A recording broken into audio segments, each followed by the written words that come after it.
Guys, welcome back to the channel PCS world. कैसे हैं आप सब फ्रेंड्स? आई होप कि आप सब बहुत अच्छे होंगे और पेपर की एंजाइटी से निकल चुके होंगे, जहाँ तक मुझे उम्मीद है। क्योंकि देखिए, ये ज़रूरी नहीं है कि सभी लोगों का पेपर अच्छा हुआ है। मैंने ऐसे भी लोग देखे हैं एग्ज़ाम हॉल से जब मैं निकली थी बाहर, कि जो लोग कई बार मेंस दिया है, जिन्होंने बहुत ज़्यादा सीनियर हैं, उनकी भी हालत बहुत ज़्यादा ख़राब थी। तो जो लोग बिगनर हैं उनको ज़्यादा घबराने की ज़रूरत नहीं है। आप लोग सही ट्रैक पे अपनी तैयारी कर रहे हैं, उसी ट्रैक पे करते रहिएगा। बस थोड़ा सा चीज़ों को डिटेल में पढ़ना शुरू कीजिएगा। टाइम हो रहा है अभी दोपहर का और आज है क्रिसमस, तो merry Christmas to all. And ये और इसी व्लॉग में मैं आप सभी के साथ में पेपर को एनालाइज करूँगी कि पेपर स्पेशली मेरे लिए कैसा था, सी सेट का पेपर कैसा था, जीएस फर्स्ट का पेपर कैसा था। तो आप बने रहिएगा मेरे साथ में और इन्जॉय कीजिएगा इस व्लॉग को। काफ़ी दिनों के बाद आज इस तरीके का व्लॉग बना रही हूँ। बिल्कुल भी मतलब रेगुलर नहीं रह पाती हूँ यूट्यूब पे बिकॉज ऑफ स्टडीज़। काफ़ी जो है टाइम से मैंने कुछ मिनी व्लॉग्स भी बनाए, आपने उनको पसंद भी किया, थैंक यू वेरी मच। तो ना मतलब बहुत ज़्यादा कंटिन्यूटी से मैं यूट्यूब पे नहीं आ पाती हूँ, लेकिन कोशिश करूँगी कि ज़्यादा से ज़्यादा आप सभी के साथ में टाइम स्पेंड किया जाए, बातें की जाएँ। तो बने रहिए आप हमारे साथ। अभी आई हूँ मैं किचन में और आज हम बनाने जा रहे हैं एक नेपाली डिश, दही चिकोणी। तो उसके लिए अभी थोड़े से चावल लिए हैं और क्या क्या चीज़ें उसमें जो है यूज़ करूँगी वो आपके साथ में आज मैं शेयर करूँगी। क्योंकि बहुत सारी गर्ल्स भी मेरे ब्लॉग देखती हैं, तो हो सकता है कि उनको कुछ रेसिपी अच्छी लग जाए। मैंने इसको बहुत, ये रेसिपी एक्चुअली बहुत वायरल रेसिपी है। काफ़ी जगह पे मैं शॉर्ट्स में भी इसको देखती हूँ, क्योंकि मुझे थोड़ा सा कुकिंग का अच्छा लगता है, कुकिंग करना। तो मेरे सामने कुकिंग की वीडियोज़ बहुत ज़्यादा गुजरती हैं शॉर्ट्स। तो वहीं से फिर मैंने सोचा कि चलो हम भी ट्राई करते हैं कैसा लगता है ये नेपाली डिश। आपके साथ में इसके जेन्युइन रिव्यू शेयर किए जाएंगे। चावल भिगा दिया है मैंने, इसमें डलेगा आलू, दही वगैरह सब चीज़ें। तो उसके लिए हम प्रिपरेशन करते हैं। तो यहाँ पे हमारी कुछ प्रिपरेशन हो गई है कि मैंने दही को अच्छे से फेंट लिया है। इसके अंदर मिलाया है मैंने थोड़ा सा काली मिर्च पाउडर, हल्का सा धनिया पाउडर, थोड़ा सा हल्दी पाउडर, थोड़ा सा रेड चिली पाउडर और मिलाया है इसमें मैंने सॉल्ट, वो अपने टेस्ट के अकॉर्डिंग। बहुत ही मतलब थोड़े थोड़े माइनर से मसाले डालने हैं, हल्का हल्का फ्लेवर आए बस। और यहाँ पे मैंने कुछ तड़के के लिए तैयार किया है, जिसमें है लाल मिर्ची, राई, मेथी दाना और ये है ज़ीरा। यहाँ पे थोड़ा सा काटा है अदरक और ये चीज़ें इसमें जाएंगी। ये हरा धनिया, हरी मिर्च और प्याज, और ये आलू बॉईल करके भी इसमें ही जाएगा। और चावल के साथ हम इसको इंजॉय करेंगे। बनाई थी मैंने अपने लिए ये मैगी, जो थोड़ी सी बच गई थी, तो पहले मैं इसको एंजॉय करती हूँ। मेरा बिल्लू हर चीज़ इसको देखनी है, हर चीज़ को चाहिए कि मैं क्या खा रही हूँ। कुछ भी नहीं खा रही हूँ अभी, तुम नहीं खा पाओगे। ये क्या देख रहे हो बिल्लू? बुक्कड़ बिल्लू बार बार से मेरे पास आ रहा है देखने के लिए कि मैं क्या खा रही हूँ, उसको क्यों नहीं दे रही।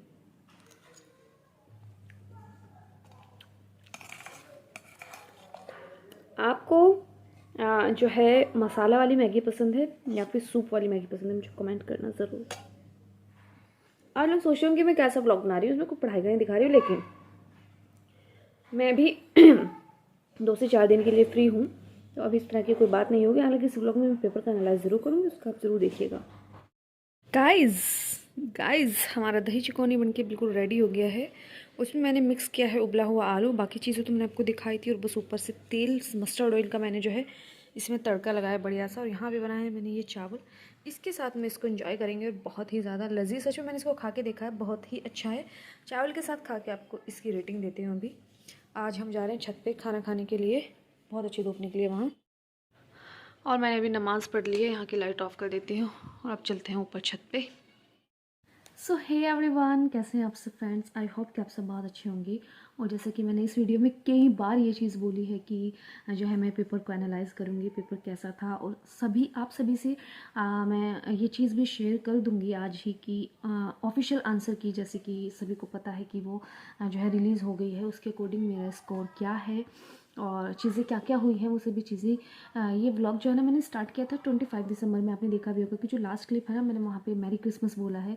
लेकिन आज जो है ना दिन है मे बी 6, हाँ सॉरी सर 6 जनवरी है आज। और मैं आज इसका जो है ये बना रही हूँ इस वीडियो को, बिकॉज ऑफ मेरा बिल्कुल भी मतलब मैं बहुत ज़्यादा डिस्टर्ब चल रही थी किसी चीज़ों को लेकर के, नहीं बना पाई। छोटे छोटे मिनी ब्लॉग्स तो मैं बना रही थी, वो आप सब लोग देख भी रहे थे। उसके लिए थैंक यू सो मच कि आप लोगों को सपोर्ट कर रहे हैं, प्यार कर रहे हैं। ऐसे ही पीसेस वर्ल्ड को सब्सक्राइब करते रहिए और शेयर करते रहिए, मेरे चैनल को सपोर्ट करते रहिएगा। तो जैसे कि मैंने आप सभी को ये चीज़ बोली थी कि मैं एनालाइज़ करूँगी, तो देखिए एनालाइज सब लोग ना अपने अपने अकॉर्डिंग करते हैं। चीज़ों को। सभी की जो है समझ और सभी की सोच बिल्कुल एक सी नहीं होती है। 100% सभी को ये चीज़ पता है, तो मैं अपने अकॉर्डिंग मैं ये चीज़ बताना चाहती हूँ कि जो, और ये मैसेज भी देना चाहती हूँ जो लोग स्पेशल इस तैयारी को करने के बारे में सोच रहे हैं, बिगनर्स हैं, क्योंकि मैं ये चाहती हूँ, मेरा मतलब ये चाहत है कि जो बिगनर्स हैं ना और इस फील्ड में आना चाहते हैं सिविल सर्विसेज की, वो किसी भी तरह की ट्रैप में ना फंसे।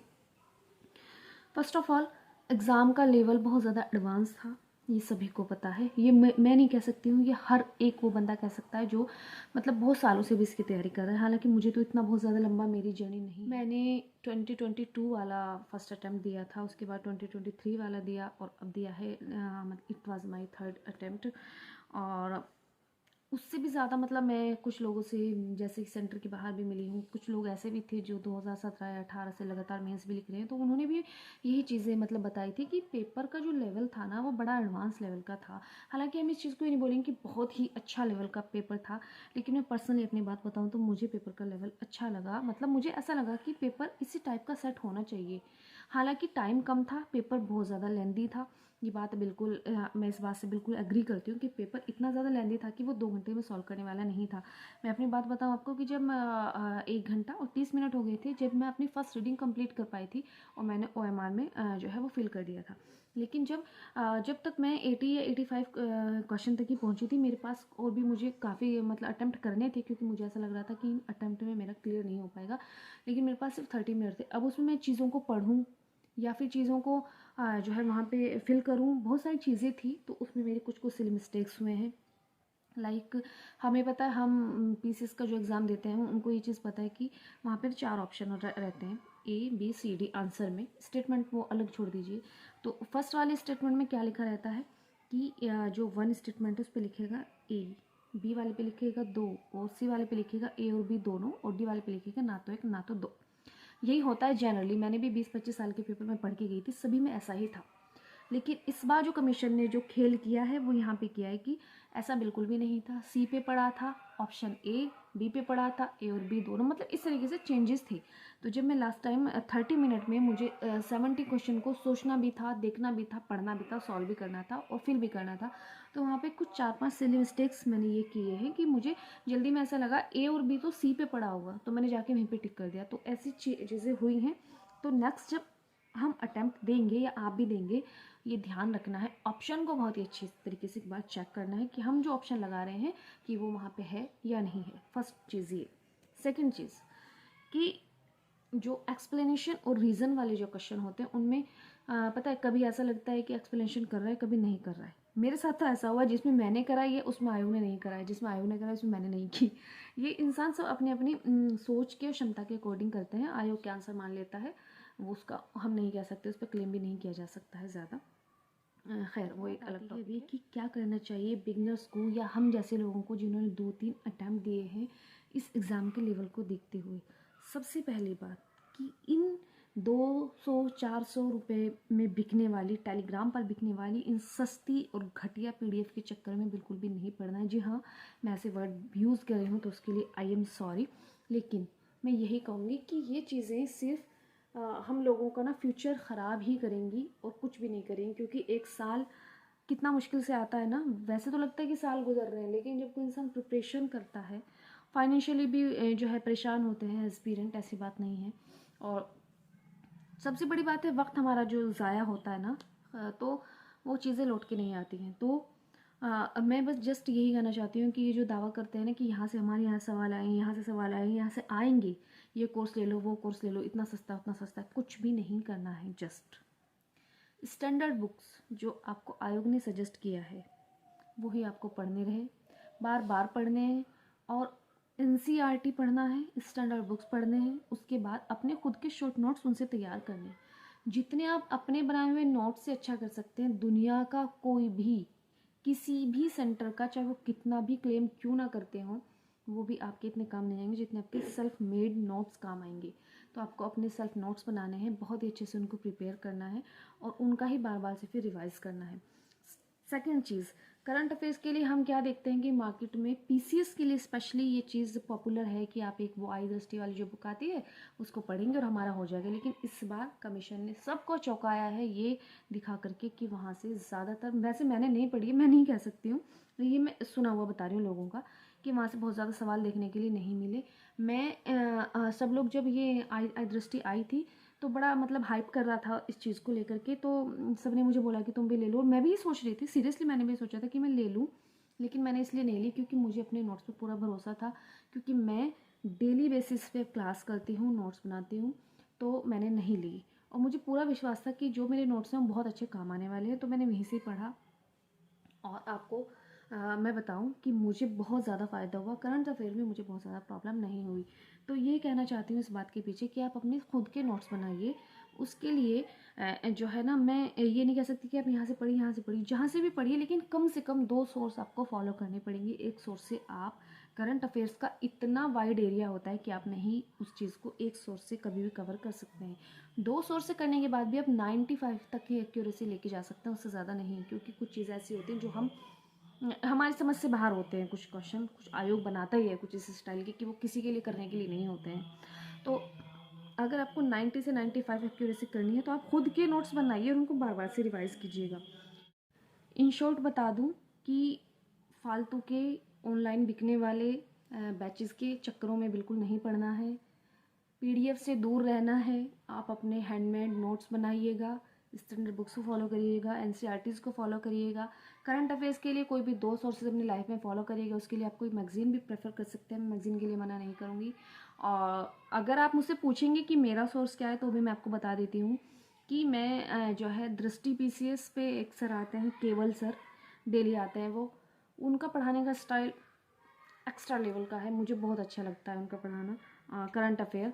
तो वहाँ से मैंने किया है, आप भी उसको ज्वाइन कर सकते हैं। प्लस इमरान सर की क्लासेस यूपी पीसीएस उत्कर्ष के चैनल पे उनके क्लासेस अब डेली आते हैं, तो वहाँ से मैं 2 चैनल को हमेशा फॉलो करती हूँ और वहीं से मेरा हो जाता है करंट अफेयर्स। मतलब जब मैंने आरओ का दिया था तो मेरा अच्छा स्कोर था, तो वहीं से मेरा हो गया था। तो ये आप भी फॉलो कर सकते हैं। ये मेरे सोर्सेज हैं, ये आप फॉलो करेंगे 100%, ये मैं बिल्कुल भी नहीं कहूँगी। आप देख लेना एक बार, वैसे मैं चाहूँगी कि आप लोग देख लें अच्छे से। और सेकंड चीज़, आप अपने नोट्स बनाएंगे अच्छे से, एनसीईआरटीज़ पढ़ेंगे और बार बार से चीज़ों को रिवाइज़ करेंगे। और जब पेपर से 2 या 3 महीने रह जाएंगे उस टाइम आप किसी भी 2 इंस्टीट्यूशन के टेस्ट, कम से कम 2 इंस्टीट्यूशन के टेस्ट अच्छे से सॉल्व करके जाएंगे। ये हो गई है हमारी बात, जो कि हमने पेपर का एनालाइज करके आपको बता दी अकॉर्डिंग टू मी। हो सकता है कोई और आएगा वो दूसरी बात बताएगा। और फर्स्ट एक बात और मैं आपको बताऊं कि मैं कोई एजुकेटर नहीं हूँ, मैं एक व्लॉगर हूँ, स्टडी व्लॉग बनाती हूँ। लेकिन 3-4 साल इस फील्ड को देने के बाद मुझे थोड़ा बहुत आइडिया हो गया, कुछ चीज़ें सीनियर्स से सीखे, ये चीज़ें मैं आपके सभी साथ में शेयर कर पा रही हूँ। अब आते हैं मुद्दे की बात, जो कि मुझसे कई लोगों ने पूछा है कि what is your score in UBPC 2024। तो मैं आपको बताना चाहती हूँ कि जीएस फर्स्ट में जब मैंने स्टडी फॉर सिविल सर्विस वालों का जो मिलाया था और एक और था उनका जब मैंने मिलाया था, तो मेरा नेट जो स्कोर बन रहा था वो 92 क्वेश्चन मेरे ठीक थे। मतलब मेरे जो क्वेश्चन ठीक थे ना वो 108 मेरे ठीक थे, लेकिन वो माइनस मार्किंग डिडक्ट करने के बाद मेरे 92 या 91 प्लस ऐसा कुछ था। लेकिन जब ऑफिशियल आंसर की आई तो मेरा स्कोर था 89 प्लस फाइनल स्कोर। लेकिन अब ऐसा तो नहीं है ना कि हमने जीएस फर्स्ट में अच्छा स्कोर कर दिया, इट्स ओके। सी सेट भी रहता है, फिर सी सेट की बात बता देती हूँ आपको। सी सेट में जब मैंने पेपर देखा उस टाइम पे मतलब मेरा माइंड इतना स्टक हो चुका था कि मुझे नहीं पता था कि मैं कैसे इसको सॉल्व करूँगी। पेपर से 4-5 दिन पहले ऐसा हुआ कि मैंने एक घटना चक्र का टेस्ट मेरे पास था, तो मैंने उसको सॉल्व करके देखा। उस टाइम पे ना 80 जो है मैंने अटैम्प्ट किए उस टेस्ट में और मेरे 62 अराउंड ठीक हो गए।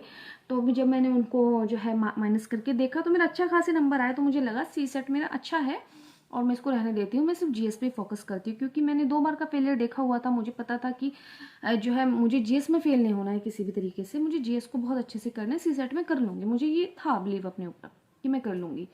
और जब पेपर आया मेरे सामने तो उसमें आप यकीन नहीं मानोगे कि मैं प्रॉफिट एंड लॉस का फॉर्मूला तक भूल गई थी।